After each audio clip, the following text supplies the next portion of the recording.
अगर आप कोई बिजनेस करते हैं या बिजनेस से थोड़ा सा भी इंटरेस्ट रखते हैं तो ये वीडियो आपके काम का हो सकता है। यहाँ पर हम बात करने वाले हैं ई कॉमर्स बिजनेस मॉडल के बारे में। ये क्या होता है, किस तरह से काम करता है, कितने तरह का होता है और आपके बिजनेस में कौन सा मॉडल अप्लाई होता है।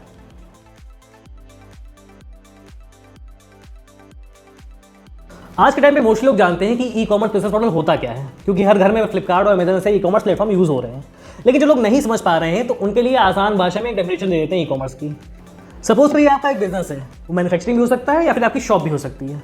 वहाँ पर आपने कैटलॉग तैयार करवाया है या फिर अपनी प्रोडक्ट की लिस्ट तैयार करवाई है। वहाँ पर अपने कस्टमर को आप ये लिस्ट दिखाते हैं और उससे कहते हैं वो इसमें से चूज कर सकता है उसे कौन सा प्रोडक्ट परचेज करना है। सेम चीज़ जब आप इंटरनेट में ले आते हैं तो ये बन जाती है ई कॉमर्स। अपने उस ई कॉमर्स प्लेटफॉर्म में भी सारे प्रोडक्ट आप लिस्ट कर देते हैं। अब वहाँ पे कस्टमर चूज कर सकता है प्रोडक्ट को, उसे ऑर्डर कर सकता है और वहीं पर पेमेंट कर सकता है। आपके पास ऑर्डर आ जाता है और उसे आप शिप कर सकते हैं। बस यही पूरा होता है ई कॉमर्स। अब मेन बात ये समझते हैं कि ई कॉमर्स बिजनेस मॉडल कितने तरह से काम करता है, कितनी कैटेगरीज का होता है। जनरली ई कॉमर्स मॉडल को कई तरह से डिवाइड किया जा सकता है, लेकिन मार्केट में मोस्टली 5 तरह के ई कॉमर्स मॉडल्स काम करते हैं। पहला B2C, ये एक सबसे सिंप्लीफाइड बिजनेस मॉडल है ई कॉमर्स का। यहाँ पर एक मैन्युफैक्चरर अपना प्रोडक्ट बनाता है और एक कस्टमर को उसे बेच देता है। इसके लिए वो एक ई कॉमर्स प्लेटफॉर्म बना लेता है और वहाँ सारे प्रोडक्ट लिस्ट कर देता है। कस्टमर इस ई कॉमर्स प्लेटफॉर्म पे आता है, वहाँ पर ऑर्डर करता है, पेमेंट करता है और अपना प्रोडक्ट मंगा लेता है। ये एक सिंपल सा B2C मॉडल बन गया। यहाँ पर सिंपली मैन्युफैक्चरर और कस्टमर एक दूसरे से ट्रांजेक्शन कर लेते हैं। दुनिया में जितने भी बड़े ब्रांड्स हैं वो B2C ई कॉमर्स का यूज़ करते हैं। एग्जाम्पल के तौर पे आप नाइकी और रीबॉक जैसे ब्रांड्स को ले सकते हैं। नाइकी अपना प्रोडक्ट बनाता है और उसे अपने ई कॉमर्स प्लेटफॉर्म पर लिस्ट कर देता है, जहाँ से कस्टमर खुद उसे ऑर्डर कर सकता है और मंगा सकता है। सेकंड मॉडल आता है B2B का, आसान भाषा में बिजनेस टू बिजनेस, जहाँ पर एक बिजनेस दूसरे बिजनेस से एक ई कॉमर्स प्लेटफॉर्म के थ्रू ट्रांजेक्शन करता है। एग्जाम्पल के तौर पे आप इंडिया मार्ट और ट्रेड इंडिया जैसे साइट को देख सकते हैं। यहाँ पर एक बिजनेस अपने प्रोडक्ट या सर्विस लिस्ट कर देता है। जब किसी दूसरे बिजनेस को इन सर्विसेज या प्रोडक्ट्स रिक्वायरमेंट होती है, वो इंडिया मार्ट या ट्रेड इंडिया पे आते हैं, सर्च करते हैं, उस लिस्ट को देखते हैं कौन कौन ये प्रोडक्ट या सर्विस अप्लाई कर रहा है और उनसे डायरेक्ट कॉन्टैक्ट करते हैं और पेमेंट करके वो प्रोडक्ट या सर्विस मंगा लेते हैं। तो ये सिंपल से दो बिजनेस के बीच में ट्रांजेक्शन बन गया। यहाँ पर एक बिजनेस दूसरे बिजनेस से ट्रांजेक्शन कर लेता है ई कॉमर्स प्लेटफॉर्म के थ्रू। तीसरा मॉडल आता है C2B का, सिंपल भाषा में कस्टमर टू बिजनेस। यहाँ पर कस्टमर एक इंडिविजुअल होता है जो अपनी सर्विस या प्रोडक्ट किसी बड़े बिजनेस को सप्लाई करता है। एग्जाम्पल के तौर पे आपने अपवर्क और फाइवर जैसी साइट के बारे में सुना होगा। ये साइट फ्रीलांसर को अपॉर्चुनिटी देती है कि वो अपनी सर्विसेज यहाँ लिस्ट कर दें और जब किसी बिजनेस को इन सर्विसेज की रिक्वायरमेंट होती है वो अपवर्क या फाइवर जैसी साइट्स पे आता है, सर्च करता है, इन सर्विसेज को देखता है कौन कौन इसको सप्लाई कर रहा है और उन्हें ऑर्डर कर देता है और अपना काम करवा लेता है। तो इस तरह से वेबसाइट्स एक कस्टमर और बिजनेस के बीच में ट्रांजेक्शन करवा देती हैं। यहाँ पर कस्टमर एक बिजनेस को अपनी सर्विस सप्लाई कर रहा है। मोस्टली इस तरह के मॉडल सर्विस में ही काम करते हैं, प्रोडक्ट में मॉडल्स कम काम करते हैं, क्योंकि इंडिविजुअल पर्सन के पास सर्विस होती है बेचने के लिए, वो किसी बड़े बिजनेस को अपनी सर्विस बेच देता है। चौथा मॉडल आता है C2C का, सिंपल लैंग्वेज में जहाँ पर कस्टमर टू कस्टमर ट्रांजेक्शन हो रहा है वो C2C मॉडल बन गया। C2C को समझने के लिए आप एग्जाम्पल के तौर पर ले सकते हैं OLX और क्विकर जैसी साइट्स को। यहाँ पर कस्टमर अपने पुराने सामान को लिस्ट कर देता है जो कि उसके यूज़ के नहीं होते या फिर जो वो बेचना चाहता है, और जिस कस्टमर को उसकी रिक्वायरमेंट होती है वो इन प्लेटफॉर्म्स पे आता है, सर्च करता है, देखता है क्या उसकी रिक्वायरमेंट का है, क्या सही प्राइस पे, और वहाँ से परचेज कर लेता है। इस तरह से OLX ने एक कस्टमर से दूसरे कस्टमर का ट्रांजेक्शन करवा दिया और उनकी सेल करवा दी। फिफ्थ मॉडल आता है B2B2C का।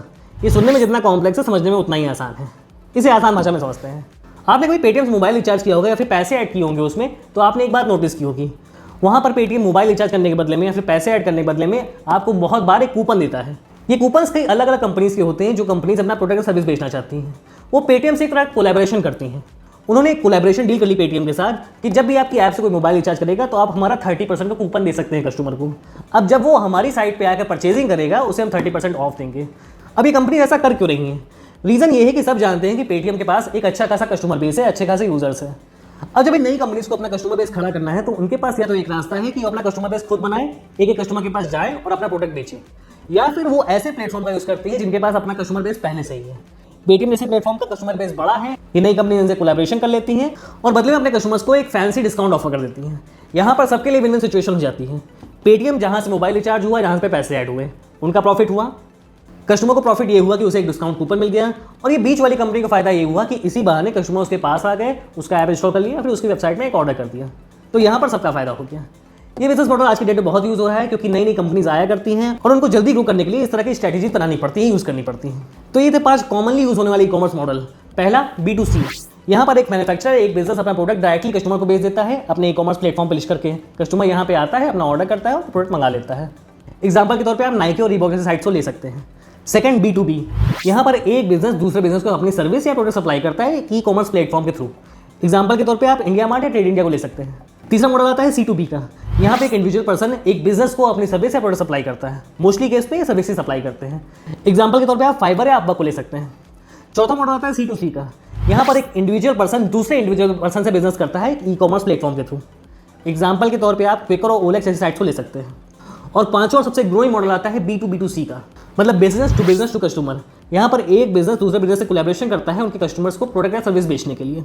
अब बात करते हैं आपकी कि अगर आप बिजनेस कर रहे हैं तो यहाँ पर आपके लिए कौन सा मॉडल अप्लाई होता है। देखिए, अगर आप मैन्युफैक्चरर हैं तो आपके लिए सिंप्लीफाइड मॉडल B2B का ही है, क्योंकि मोस्टली मैन्युफैक्चरर यही करते हैं कि होलसेलर को सेल कर देते हैं और होलसेलर उसके आगे रिटेलर्स को सेल करता रहता है या फिर कस्टमर को सेल करता है। तो सिंपल सी चीज़ यही है कि अपना प्रोडक्ट बना के आप किसी होलसेलर को सेल कर दें और यहाँ से फ्री हो जाए, अपने मार्जिन निकाल लें।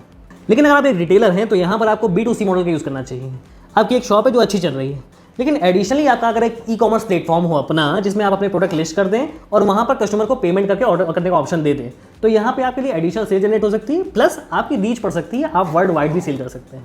तो B2C प्लेटफॉर्म का यूज़ करना आपके लिए अच्छा हो सकता है। तो ये था सिंपल सा ई-कॉमर्स मॉडल का डिस्क्रिप्शन। उम्मीद है आपको सब कुछ समझ में आ गया होगा आसानी से। अगर कोई डाउट हो, कोई प्रॉब्लम हो तो कमेंट सेक्शन में पूछ सकते हैं आप। अभी के लिए गुड बाय।